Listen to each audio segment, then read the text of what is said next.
Hi, everyone. We're sisters, Amy and Nancy Harrington, the founders of the Passionistas Project. We've created an inclusive sisterhood where passion-driven women come to get support, find their purpose, and feel empowered to transform their lives and change the world. On every episode, we discuss the ways in which each woman is following her passions, talk about how she defines success, and explore her path to breaking down the barriers that women too often face. Today, we're talking with Dr. Hokehe Eko, a mom, board certified pediatrician, TEDx speaker, author, and CEO of Glow Pediatrics PLLC. She partners with parents and children of ADHD and autism to address the root causes of their children's behaviors so they glow with health from the inside out. She's also the CEO of Kits of Hope, a 501(c) organization sharing love, hope, and dignity with children in foster care. If you're live with us here today, please feel free to drop any comment or question in the chat, and we'll do our best to get them answered. And please welcome Dr. Eko. We're so excited to have you here. Thank you. Such a pleasure to be here. Thank you for inviting me. Dr. Eko, what are you most passionate about and why? That's a good question. How many do you want? But you said most, so we'll stick to the most. I'm most passionate about really helping children do well, like not just medicate them and maybe they're well for a little bit, but really, really become well and become the very best version of themselves. And because I know and I understand that when children do well, the entire family does well. And so my real passion is about helping families glow with health and do well in every aspect of their lives. So where does that passion come from? When did you first discover that passion? So I knew I first wanted to be a pediatrician when I was 5. I don't know why I remember I was 5, but that's what's in my head. I grew up in Nigeria and I had a friend, a childhood friend that died of an asthma attack because her parents didn't have the funds to get the medication she needed, and it happened at nighttime. And in Nigeria, you often have to pay for your meds before you get treated. So that's what happened. And I decided I wanted to be a pediatrician. But it's so funny because even though I said that, I was scared of hospitals. I was that kid that would show up in your office and you need 5 people to hold them down to get one shot. So go figure. I don't know. That's where it stemmed from. Yes. Well, that must make you more sensitive now, though, to the kids who come in nervous, right? Yes, absolutely. Yes. Yeah. So what was your path like to becoming a doctor? What were maybe the obstacles that stood in your way? Yeah, so I came to the US at the age of 16 to start college as a junior in college. So everything was fine. As a junior, I had 2 car accidents exactly 6 months apart. I mean, I was discharged from the physical therapist office on Friday. On Saturday morning, I had another one. And so I was right back to them on Monday, and they're like, didn't we just discharge you? And I was like, well, I'm back. So the unfortunate thing is that because I hit my head both times, I suffered concussions and I started not to do well in school. So I got sent to see a neuropsychologist who examined me and asked me what I wanted to do. I told him I've wanted to be a pediatrician since I was 5. And he said to me, you will never go to medical school. You're less than average, and I suggest you go find something else to do. So that I was devastated was an understatement because this is all I've wanted to do, right? All my life. And so I believed him because he was a doctor, right? And I proceeded to like completely fail out of college that semester. So I was a junior, I had to withdraw from college that semester. And I was really depressed, not doing well, had the headaches, couldn't short-term memory, all of that going on. But come fall semester, my parents were like, you are going right back to college. It doesn't matter what he said. And who is he to determine who you're going to be anyways? So I didn't quite believe them, sort of, kind of. But of course, if you know anything about Nigerian parents, you don't say no, you just do what they said. So I was right back in college. And was it difficult? Yes. I had to relearn how to relearn memory, memory skills and all of that. But I made it, and slowly but surely, because I kept hearing my parents say it over and over, you're a doctor, you're a doctor, you're a doctor, right? That's all I kept hearing. And so slowly over time, I started to believe them too. And and time for come time to apply to medical school, I ran away from it and I was applying to everything but medical school. I applied to PhD in nursing, optometry school. One day my sister sat me down. I said, listen, you need to put in your application to medical school and stop messing around. So I listened again, thankfully, adults with a positive voice in my ear. So I listened and I applied, and I'm a physician and I'm a pediatrician now. So, yes. Wow. And when did you start your own practice, and what was kind of your path to that? Yeah, so I started my practice in July of last year, so 2023. Prior to that, I'd been an employed physician, and I was getting harassed at work. And so I decided it was more important for me to be able to take care of myself and my kids than to do this. I had the thought of start your practice, but of course it was such a daunting task. I'm like, I have no business skills. I don't know how to start anything. I just know how to be employed and be really good at my job, right? Or so I thought. So I like to say I jumped off the cliff. I put in a 2-week resignation and I had no backup job. And I was like, okay, what now? So I immediately put my skills to work working for a hospital that needed help part-time. But then I decided I was going to start my practice. And at first, I started my practice. I decided, okay, I'm going to go see kids at home because there's so much research that shows that what parents, the mommies, postpartum moms, and babies do so much better if they get care delivered at home versus having to take their tired bodies. It's worse if they just had a C-section, drag themselves to the doctor's office the day after they have their baby, right? And all of those visits. And so I decided I was going to be an in-home pediatrician. So I did this whole thing. I set it up and I had no patience. I was like, what? What just happened? So again, another pivot I had to do. And so I was like thinking, what in the world am I gonna do? I had in my head, I don't want to go start a full-blown peds practice.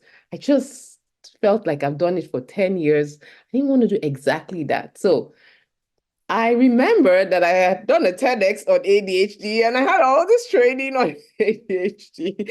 And so I was like, And then it occurred to me, it's not like I didn't know, but you know how you have light bulb moments that just show up? Like, it's not like you don't know this information, but for some reason it comes to your fore when you really need it. That there was a 2-year wait list for autism diagnosis in the state of Oklahoma. And it's something I've known, right? And then I was like, wait, what if I go train how to do the diagnosis to help the kids? Because I understand the importance of kids getting diagnosed early. And so I did that, and that's how I started Glow Pediatrics. I started it as a practice to do autism evaluations and ADHD evaluations because it's so critical for children to get diagnosed in the first 5 years of life so that we can get the services going because their brains have so much growth then. So if you're going to make changes, that's when you want to make the changes so that they can meet their full potential as children.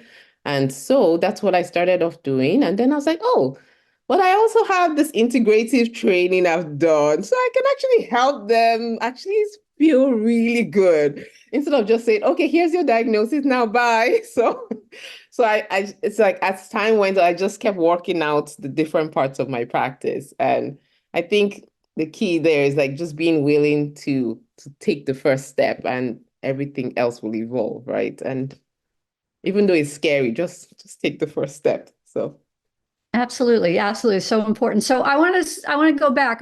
Where did your interest in brain health and autism and ADHD and stuff like that? Where did that interest come from? So again, I had another light bulb moment. After I had the accident and I had gotten treated and I got better, got into med school, I kind of sort of forgot, or my brain buried that memory of having car accidents and brain injuries and all that, right? Until I saw an ad on I think it was on Facebook. It was an ad for brain health training for clinicians. And then it came back. I was like, oh, I know about that. I had a brain injury. And I'm going to learn about that. So it was from Dr. Amen. I don't know if you've heard of him. He's a really well-known psychiatrist that does a lot of brain imaging. But yeah, so he had this training for clinicians to learn about brain health. And I took it, and that's when I was like, oh, wait, if I address the things I talk about with kids and parents from the angle of the brain, then they're more likely to say yes to it. So if I tell a kid, you want your brain to feel better? And they say yes, then I'm like, oh, your brain loves water versus drink water. It's good for you, right? So everybody, the kid wants their brain to feel better. So they are more likely, I have found, to drink the water because I said it in that, I came at it from that angle. And so that's where it came from, yes. And what does drinking water do for the brain? So the brain is the organ in the body that needs the most water to function. Actually, our bodies are made of 70% water, but the brain itself specifically needs the most water. So if you fall in love with your brain and you fall in love with your health actually, because if you fall in love with your brain, you're falling in love with your health, right? So if you look at it from that angle, then you're going to feed your brain what it needs, which is more water and less sodas and less of the other stuff and more water because you want your brain to function well and give it what it needs. So yeah. Ah, that's fascinating. You never hear that. You hear that it's good for other things. It's good for your skin. It's good for whatever. You never hear that it's good for your brain. Right. Now I'm going to make sure I drink more water. Good. Need it. How easy that was.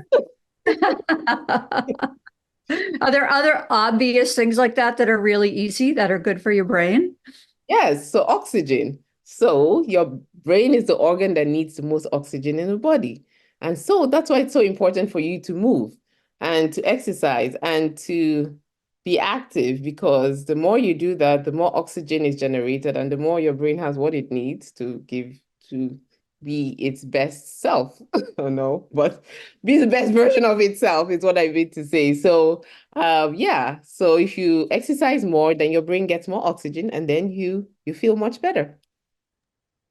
Well, that's good to know too. See? Yeah, so isn't that a good reason to go moving? Because you love your brain so much and this engine of yours needs to function. So you're going to do what you need to do to help it. So it is amazing. It's something that nobody talks about is brain health. You know, we talk about all the other aspects of our physical well-being, but we never talk about it. yeah, we only talk about it in the sense of mindfulness, but I'm like, no, we gotta talk about the health of the organ, because if we tie everything to that and teach our kids that, then they're more likely to make good choices. Because I haven't met anybody yet that doesn't want their brain to feel better. Yeah, and I feel like it becomes a topic when we get older, and it's like, oh no, I'm starting to have memory issues. Right. But you know, I don't know if it's ever too late to start improving your brain health or. No, thankfully, there's something called neuroplasticity, meaning the brain can repair itself, can heal itself. So you're never too late. You're not stuck with the brain you have, thankfully. So we all can start making changes that will move our brains in the right direction. Yes. Well, that's good news. That's really good news. Yeah, for sure. Yeah, it was great news for me when I found. I was like, oh, I'm not stuck with my my brain that has undergone some assaults. So yeah. Yeah. So now, in 2019, you founded Kits of Hope. So tell us about the mission and why you started that. Okay. So the one kid that got me on this path was a 4-year-old. I saw he had been in 10 homes in 6 months, if you can imagine anything like that. So 10 strangers' homes in the short span of 6 months, and you're 4 years old. And so he was brought into my office. He came in with a diagnosis from who brought him in. They said he has ADHD. He needs meds. I'm like, oh, you already have a diagnosis? Okay. So I was talking to the person who brought him in, but meanwhile I was watching him. So he would run up and down, like bounce off the walls, but to come give me a hug. So I was there for about 15 minutes. I got like 15 hugs. And that made an impression on me because I get hugs from kids, but not that many, right? So my brain took note of that. And I heard myself saying, I I don't think he has ADHD. Besides, he's 4 years old. We don't diagnose kids with ADHD at 4 because we have to make sure the behavior is the same at school, at home, and all of that. But besides that, I heard myself saying, I don't think he has ADHD. I think he needs a loving home. And the guy looked at me like I was crazy. And I too was like, where did you get that from? How did that just come out of your mouth? But I said it and I heard myself repeating it. I was like, yeah, I think that's what he needs. Because I think I slipped into mom mode and I was just like, what in the world? That's too much for a little person to handle. And so fast forward a few weeks, a few months later, I saw him again. And this time there was a marked difference. I got one hug from him and he sat on the laps of this foster dad that was well known in my practice as being a really good father to the kids he took care of. And he said he was not jumping all over the room. There was no running back and forth. He sat on the laps. He wasn't like held down. He just sat there and was calling the gentleman Papa. And I was like, oh, where did the hyperactivity go? Oh, so does that mean trauma can show up as hyperactivity? And then I started to dig. I was like, oh my gosh, how many kids have I seen? I didn't realize the connection. And so that made me, I got some additional training and I started talking to the foster parents that I saw in my practice and asking them like, what goes on with the kids? And I'm just trying to make that connection still. And so I kept hearing this one thing that they show up in our homes with nothing. And I was like, nothing? What do you mean? They're like, yeah, the Department of Health Services will drop them off in our houses with nothing. It's like, how is that even possible? In the middle of the night, the kid shows up in a stranger's house with nothing that's theirs. Or they come in with a trash bag. And so I said to myself, well, I can do something about that. So I got some foster moms in my practice together, and we created 100 bags. I decided everything had to be brand new just to give the kids a sense of they're worth it. So we put in things like toys and blankets and teddies, so comfort items. But then we also heard that, okay, they don't have anything. So underwear, socks, just hygiene products to get them through the first few days until the foster parent had enough time to get things going for them. So we did that, and then we went and dropped them off at the DHS office so that way when they go to pick up kids, they can hand them the bag, and so they have something that's theirs while they go into foster care. Because if you think about it, one of the first words of a child is mine. And now you just took away everything that's theirs. And so that's a whole nother layer of trauma. In addition to the fact that you just took the child away from everything they know, even if it was abusive, it's all they know, right? So it's all these multiple layers of trauma that happen with kids in foster care. And so that's where we started. And then I remember coming out of the building and saying, okay, now what? I just handed people 100 bags. So what am I supposed to do next? And so that's how I was like, oh, okay, I'll just form a nonprofit. So I learned about how to do that and did that. And then we continued doing that. So that's how that started. Yes. That's incredible. And how many, do you know how many bags you've handed out at this point? Over 1,000 at this point. Yes. And counting. I've stopped counting. I just do Wow, that. Yes. that's incredible. Yeah, I think it's really interesting, the science of trauma and the brain. Like that, I don't feel like that's something we talk a lot about, the emotional elements of trauma, but to actually get into the science of it is fascinating. What else have you learned about that in your studies? Yeah, so I don't know if you've heard of something called ACEs, so adverse childhood experiences. It's something that it's research that was done over the last few years and really came to the fore, let's say 5 years ago. Basically, they did researched and found that there are a few things that if happen in a child's life, they actually constitute trauma. So there are things like emotional neglect, physical neglect, sexual abuse, physical abuse, emotional abuse, watching a parent, watching your mom, like violence being done to your mom and you watch it. A parent being incarcerated is a form of trauma, even going through a divorce for a child. And so so those are called adverse childhood experiences, right? And so there's a score. So for example, if you have an ACE score, each of those things counts as one score, right? So if you have an ACE score, for example, of 6 and above, then you're 3 times at higher risk for cardiovascular disease, for diabetes, for high blood pressure, because what happens is the trauma literally makes changes in the way your brain works, like it rewires your brain. So that's how that child, after facing the traumas of going to 10 strangers' homes, and the last home he was in, he was abused in that home, and all of that made him so hyperactive, right? Because his brain literally was on what we call fight or flight, right? Like your brain is on alert, like you're afraid that somebody's going to attack you at any time. Well, our bodies we weren't made to function like that. We weren't made to function in a state of emergency at all times. But that's how children that have been experienced any of these things are always on alert.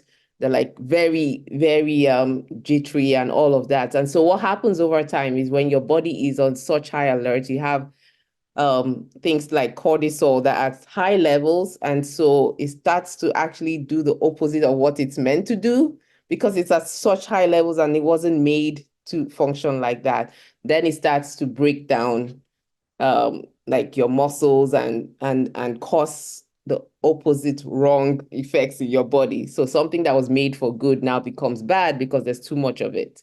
So that's why, and then it makes changes in your brain as well, in like the architecture of your brain. So that's why it's so important to address trauma and even as a preventive measure to address these things, if possible, as a child is growing up because of the impact it has on them. And then the more ACEs you have, the more likely you are to be homeless, not finish college. I mean, there's all these statistics that are mind-blowing. More likely to die early. There's all sorts of things just from the trauma in childhood. And so that's why you see a lot of now everybody's talking about healing your childhood trauma. That's the science behind it. It is important to address that. And so when I realized that, especially with foster children, and even with children, with any child I see now, I ask those questions. I try to figure out. I ask mom, did you face any violence when you were pregnant with the child? Because there's research to show that even when the mom is pregnant and she's violently treated, it will make changes in the way the baby's brain functions. That's incredible. It's like, oh my gosh. So it's important for us to know that and to address those things, especially as women. And it's not I'm not saying this for you to beat yourself up or feel like you caused harm to your child. No, not at all. Because like I said, you're not stuck with the brain you have. You can start where you are now and address it and address your child if your child has experienced any of these things, and so to make a turnaround, and that's possible.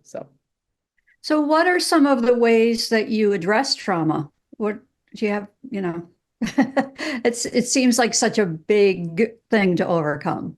It is a big thing, but with any big thing, you have to start somewhere small, right? Small building blocks. So the first thing I would say would be to even acknowledge it, right?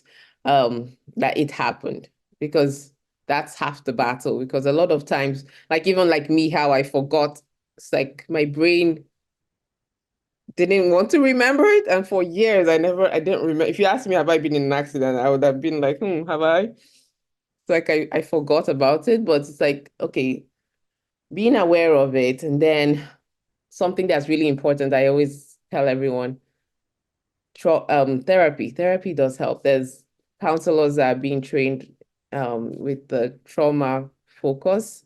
And so it's important if you could find somebody that has the trauma expertise or training in how to handle trauma to help you walk through forgiving yourself, even if you know how it's the craziest thing, how something happens to us, but we blame ourselves for it, right? And we hold on to that. And all that does is only hurt us because our bodies are not meant to hold that kind of heaviness, that kind of guilt. Guilt will actually manifest in physical, in like heart disease and high blood pressure and anxiety and all of that, just guilt. So it's important to acknowledge it, forgive yourself if that's a thing for you, and take steps like something that's practical. I like to journal. I like to write down the thoughts I'm thinking. And it's a way there's something about taking a pen to paper and getting those thoughts out of your head. We've talked about your journal as well. So that helps. Like when you're feeling particularly down about yourself and things you may have gone through in your past,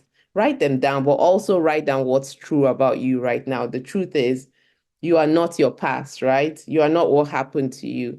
All of those things that happened, they happened for you, right? They happened to mold you into this person you are, and you're not stuck where you are, where you used to be, or with what happened to you. And so that's something that's so important. Even I have to remind myself, I'm not whatever happened to me in the past. I can make new choices. I can learn to do things differently. I can feed my brain.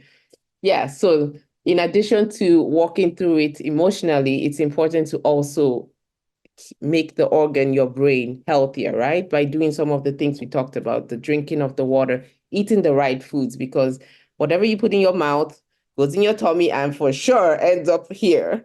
So if you're eating things that are going to cause inflammation in your tummy, it's only a matter of time your brain will be inflamed, because there's so much research that the brain and the tummy are connected, the gut are connected, and so they talk to each other.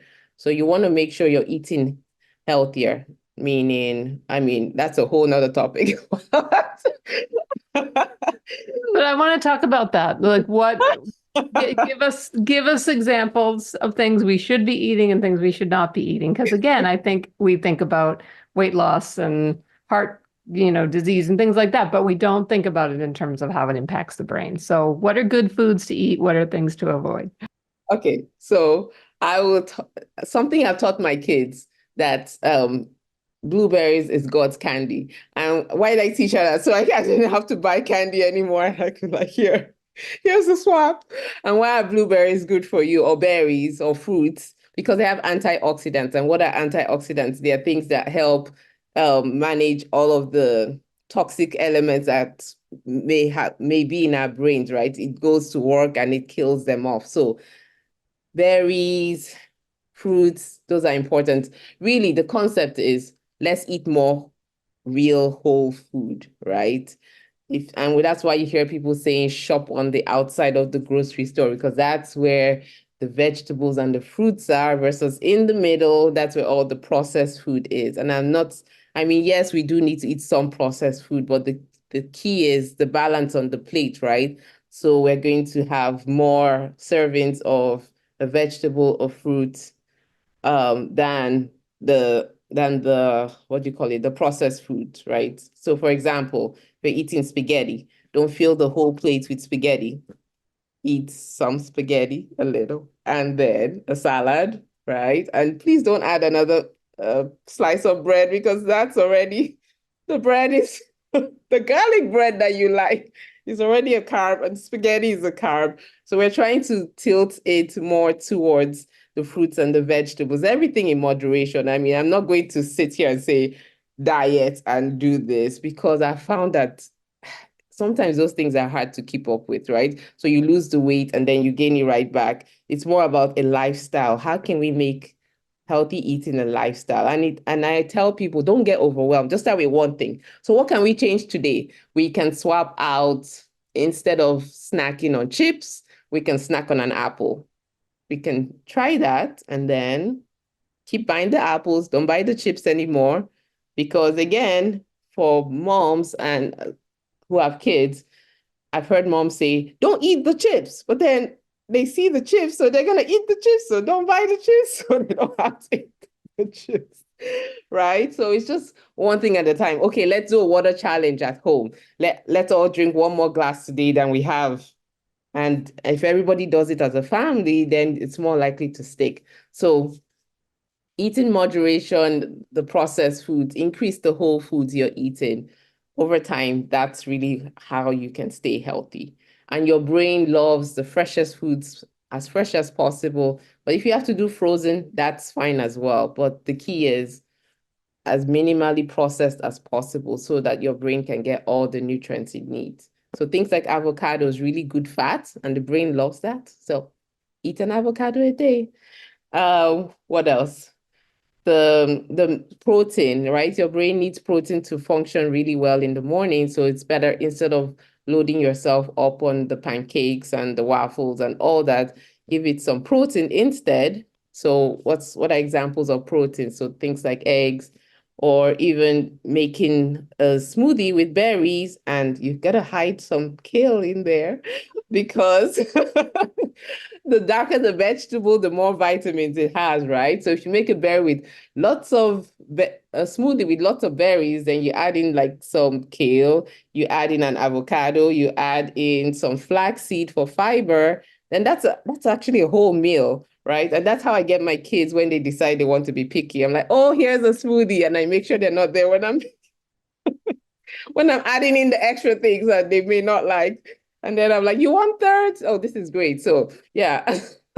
So that's my approach to healthier eating is just eating more whole foods and decreasing the amount of processed foods we're eating. And always look at the back of whatever you're buying, because everything now says natural, quote unquote, and you still got to read the ingredients. So rule of thumb is if you see more than 3 ingredients, 5 max, and you can't pronounce the names, you probably shouldn't put it in your mouth because your brain won't like it. Yeah. That means there's just a ton of chemicals in it. So, and the brain doesn't do well with chemical overload. So. Yeah. That's all excellent advice. I know I spent the weekend, my husband just got diagnosed with some allergies. So we spent the weekend going through all of the cleaning products and stuff in our house, and the the labels that you never look at, but the words on there, the doctors couldn't even pronounce what he's allergic to because they had so many letters in the words. Yes, the environment. Yeah, it's so true. The cleaning agents we use are so important too, because there's so much chemicals, even like all the stuff in like what is it called? The fertilizer, like they can use in cleaning agents as well, which definitely, if we breathe that in, I mean, our skin is living, right? It's a living organ. So all of these things get into our bodies and they all find their way here. So you have to really be careful. So maybe clean with vinegar and water. so versus all the sprays and things. Yeah. Yeah. Well, it's so great that you're tackling it with these kids early on, because Nancy and I say this all the time, like, we grew up with a 1950s mom who there was red meat, there was sugar. I mean, I was 21 when I realized I had never gone a day in my life without sugar or chocolate. It just was like always, and not just like a snack, but like breakfast cereal in the morning, a chocolatey snack at recess, some kind of chocolatey snack at lunch, come home, have cereal, eat dinner that wasn't very nutritious, and then go to the cabinet after dinner and get a bag of M&Ms. And so that was just like that was the way we were taught to eat. And so it's still hard, yet even as an adult who consciously knows those things, like, right, an orange would be a really good sweet dessert after dinner, but I just want to have a cup of hot cocoa. But no, have the orange. So the fact that you're teaching these kids at such an early age the healthy habits is so critical, I think. Yes. And teaching the parents to embrace these habits too, right? Because it is the parent buys the bag of chips because they want the chips. Right. So it's the parents really I talk to because I can talk all I want to the kid. If the parent doesn't change how they shop, then it's no use. And yes, the struggle is real between choosing the cocoa for the wind down. I know. And then the orange, you're like, oh, really? But we had to talk ourselves into it. That's where it comes to talking to ourselves because our brains will help us out by offering up, it's just one cup of coffee. It's not gonna make a difference. But we are in charge of our brains, so we can't override that. Yes. Yeah, the brain can be its own worst enemy, right? It's the organ that's the devil on our shoulders saying like, yeah, but you've had a long day. Just make it with low-fat milk. It won't have that many calories in it. Right. So can I ask you a question? I know you're interviewing me, but since you've started consciously trying to decrease the amount of sugar, do you feel different? Oh, yeah. I mean, for one thing, Nancy and I both are migraine sufferers. Mm-hmm. So I was having horrible migraines for probably I would say from like the age of 30 to like 45. They were really bad. And I would try like swapping out different things from my diet, and none of them would work, like artificial sweeteners and things like that. None of it was working. And then I was really addicted to Diet Coke, and I would drink several Diet Cokes a day.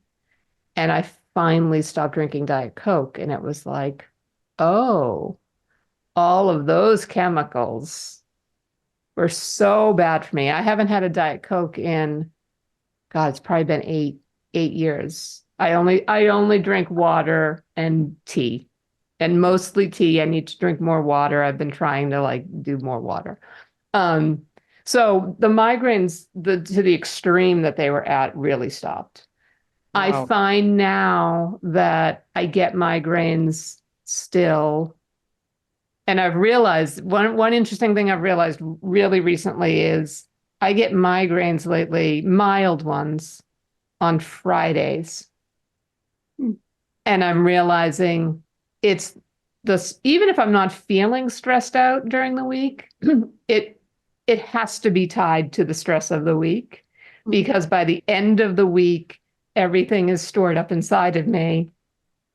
And I feel like I have a migraine every Friday or Saturday morning. Like it's, and, but also when I eat anything that's too sugary, like white, processed sugar, or unfortunately chocolate. So I power through those moments because there's no way I'm giving up chocolate for the rest of my life. I can't do it. I love the taste of chocolate. I have more things that are cocoa powder than actual chocolate bars now. So I still get the flavor without all the extra sugar in it. Yeah. And I sweeten it with, honey or maple syrup or something like that doesn't have that effect on me that regular sugar has. So my migraines are fewer and far between, but they're less severe. Like I was at the point with the migraines where they were like blackout room migraines where I just had to like close my eyes and curl up in a ball.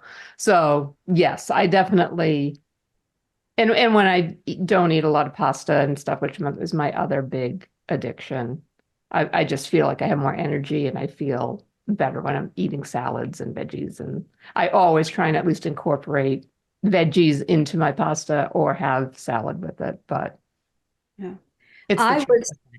I was actually very sick last year. I had what started as a gallbladder attack and turned into a 5-month ordeal with several surgeries.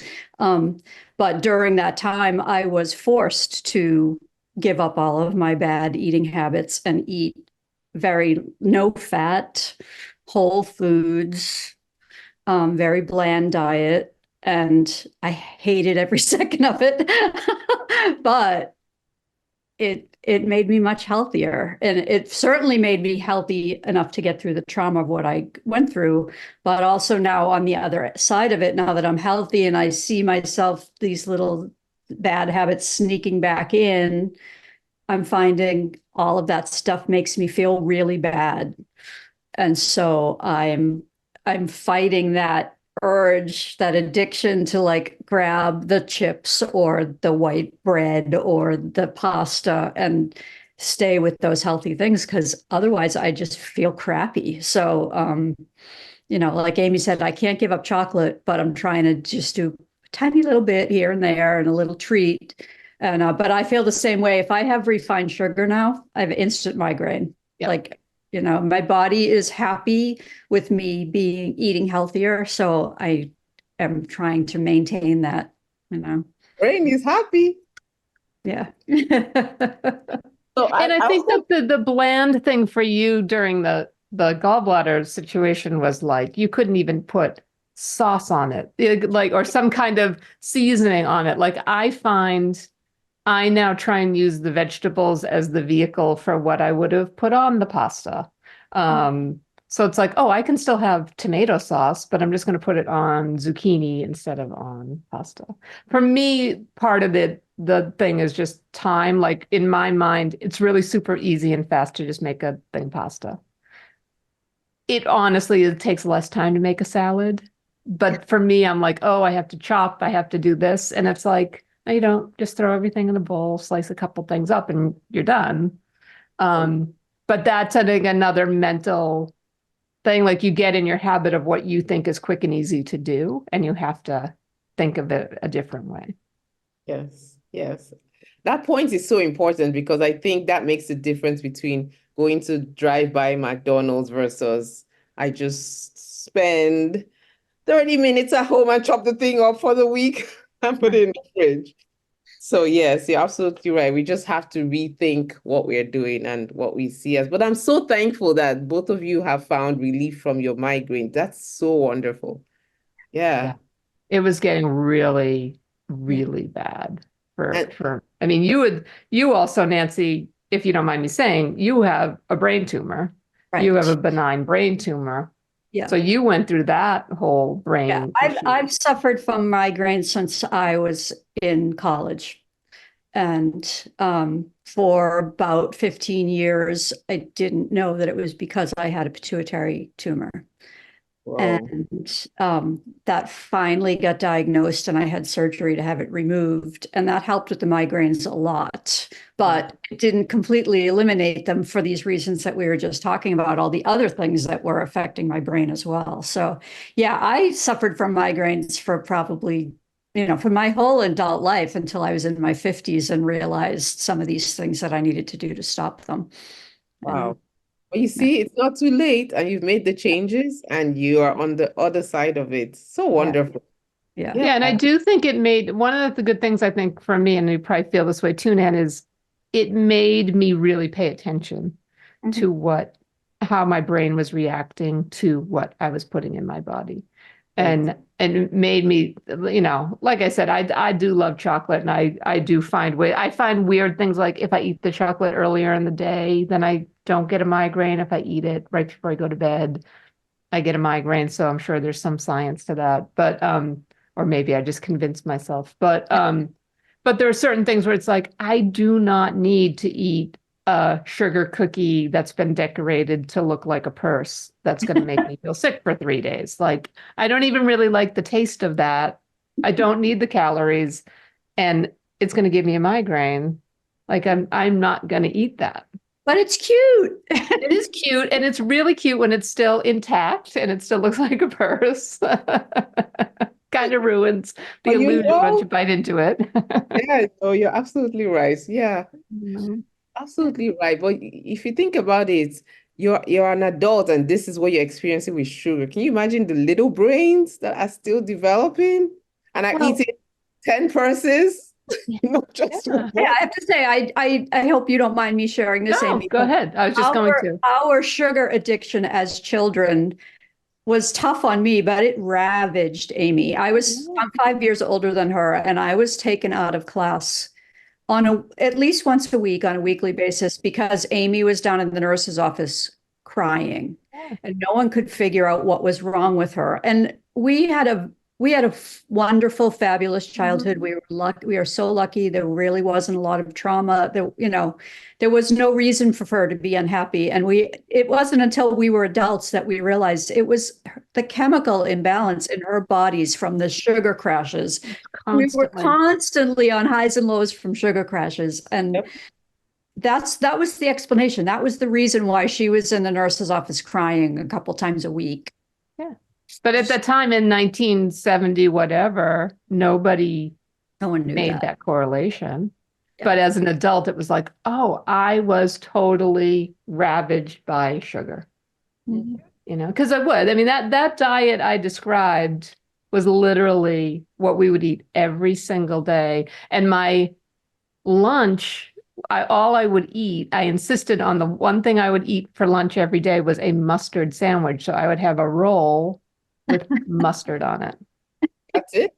That was my lunch. So I would have that. I would have chips and I would have some kind of like snack cake, after my morning Kit Kat and my bowl of Cocoa Puffs. And then at night, our mom, God bless her, was the best Italian cook in the world. But when it came to real, dinner, like weekly dinner, she had 5 kids and a husband and, a middle-class family, not like a huge budget. So she would make things like what she called Hamburg a la Harrington, which was just ground hamburger meat cooked in oil, like boxed mashed potatoes and canned vegetables. So it was like, there was like not a whole lot of nutritional value going on in our family. So yeah, I realized, and pasta, tons of pasta, One could figure out why I was anemic. Yeah. Okay. Right. Yeah. Yeah. So sugar has not been my friend for my whole life, but I embraced her. I embraced her wholeheartedly. Now every time I go to the grocery store and I see that box of Cocoa Krispies and I'm like, oh, I really want that. It's like, nope, because it's going to give you a migraine. It's really gross and bad for you. Don't do it. Just don't do it. Right. Yeah. No, I'm so thankful both of you discovered the why, and now you have a big why. I don't want to have a migraine and I want to feel good and I want to be able to run my business with my head on intact. So I want to live a long time. Right. And I want to be really mentally fit. I'm obsessed with doing my like daily puzzles and stuff that they say keep your brain active, and let alone all the work we do, but also just like, what can I do to keep my brain going? Because I want to have a long life with a good brain. Yes, that's so critical. Yes, the puzzles really help. So kudos to you for doing that. Yes. Good. Yeah. Good. So, I'm sure learning Italian is messing with my brain in a good way. That's what we're doing right now. So. Oh, really? Oh, yeah. I think I saw that in your newsletter. Yeah. Yeah. That's good. I've been I don't want to put myself out there. How many year journey of learning Spanish? And I'm still at the Spanglish level. So I will do better. It's hard. It's really hard. I mean, you've learned obviously at least one other language in your life, but we're not good at it. It's not a skill we have. So, yeah. So, oh my goodness, we're getting close to the end. I don't want this to end. I love talking to you. I think we would be remiss in not discussing your podcast, which we've just talked about and is going to get added to our Passionistas podcast network. So tell everybody about your podcast. Okay, so thank you for that, for adding me to your network. I appreciate that. And the podcast is called Brain Power with Dr. Eko. Of course, it had to be called that.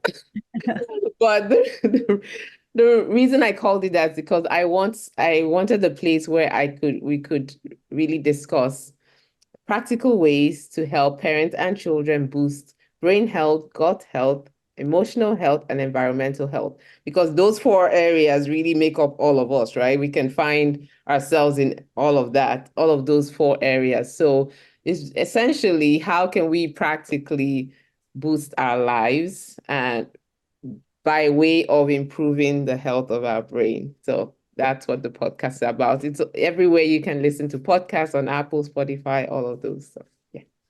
Excellent. And do you have guests every week, or is it you talking about these things? How does it work? So yeah, mostly I have guests. I love to interview. I love the conversations and meeting new people. But I do have solo episodes, like every other episode. I think it's a solo episode, but yes. That's great. And it's also on YouTube as well. So I have a YouTube channel named the same thing, Brain Power with Dr. Eko. So you can find me on there if you prefer to watch the video. Yeah, I have to share with everybody, we were on Dr. Eko's podcast recently, and at the end, she asked us as interviewers if we had any tips, and we couldn't think of anything. You're such a great person to talk to on a podcast. Your interviews are just, they're really a conversation and so natural. And the time, I looked up and it was like, oh my God, the time is almost over. I feel like we've been talking to you for 5 minutes, and that's how it felt to be a guest on your show. And to listen to episodes, they fly by. I think people sometimes think health and science and, they shy away from it, but these are really great conversations. They're fun, they're interesting, they're engaging. So I highly recommend that people listen to it. It's really great. So what's the question we're not asking about brain health? What is one thing that you wish people would ask you when you talk about this topic? That's a good question. I wish people would ask me more often, okay, I feel overwhelmed. Where should I start? Or how can I fall in love with the health of my brain? So, yeah. Because I think if we start asking ourselves that question before we open our mouth and put stuff in it, and ask yourselves, is my brain gonna love this or not? Then it helps us stop and make an intentional choice whether to do that or not. So that's excellent.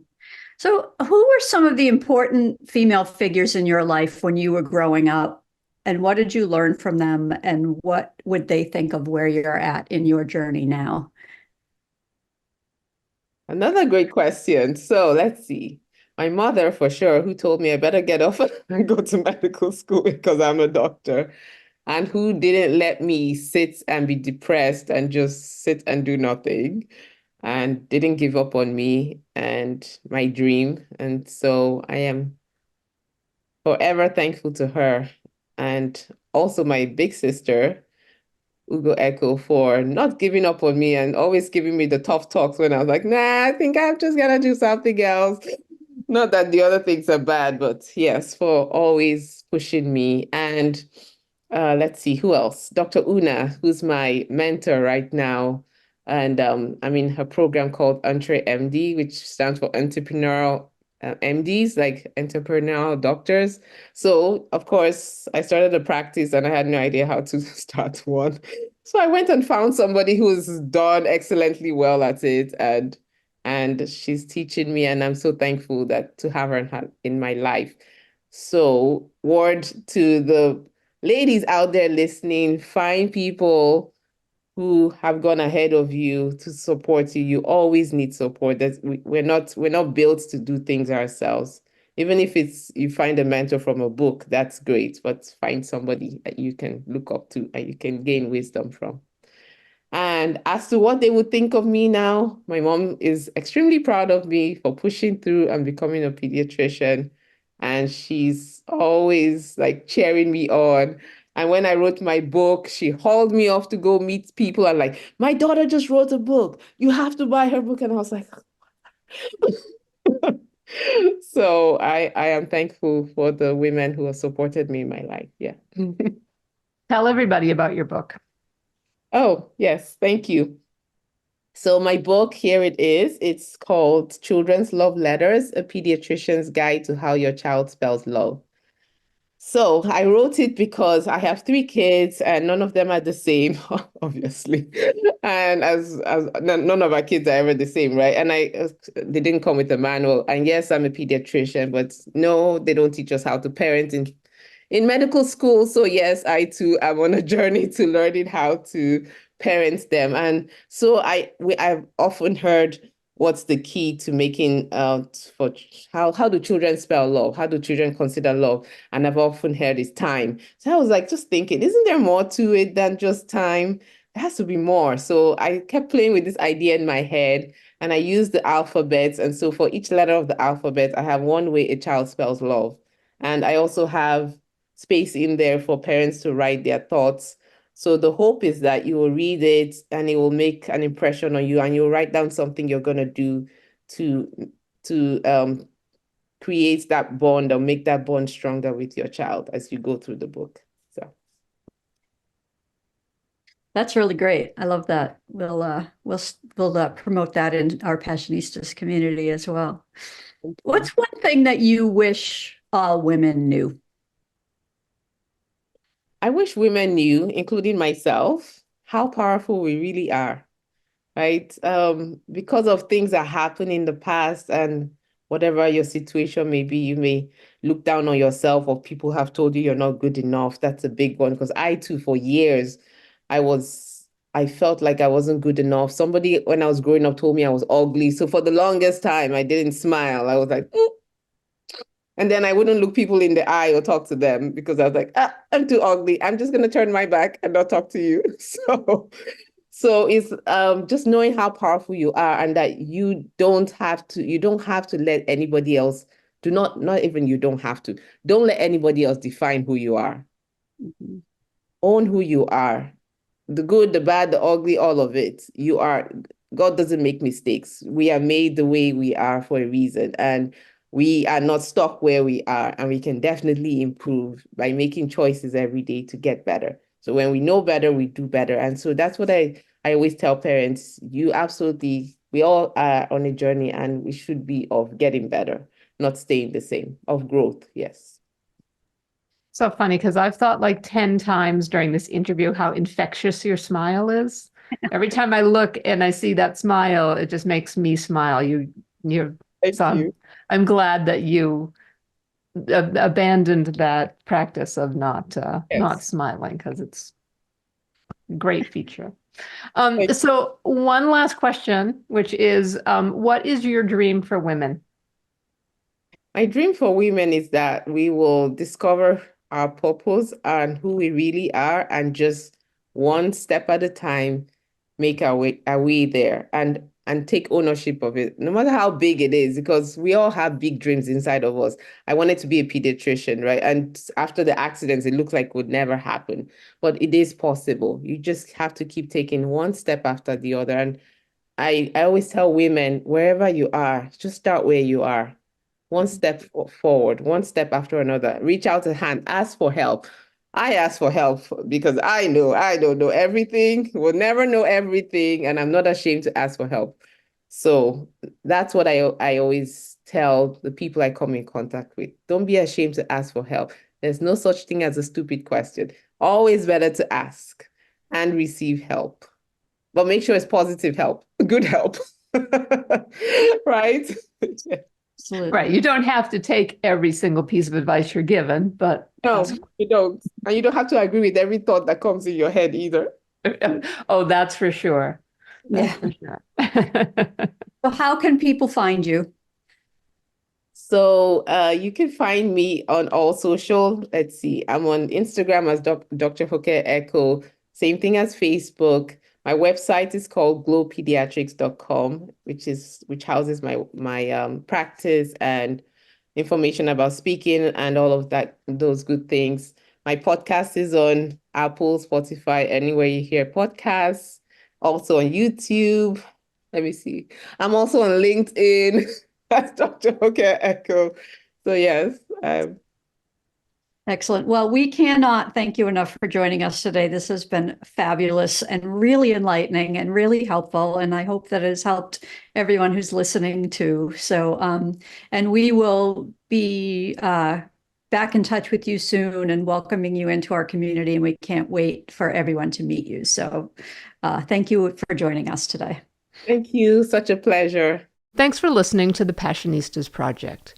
Be sure to visit thepassionistasproject.com to sign up for your free membership to join our worldwide sisterhood where passion-driven women come to get support, find their purpose, and feel empowered to transform their lives and change the world. We'll be back next week with another Passionista who's defining success on her own terms and breaking down the barriers for herself and women everywhere. Until then, stay passionate.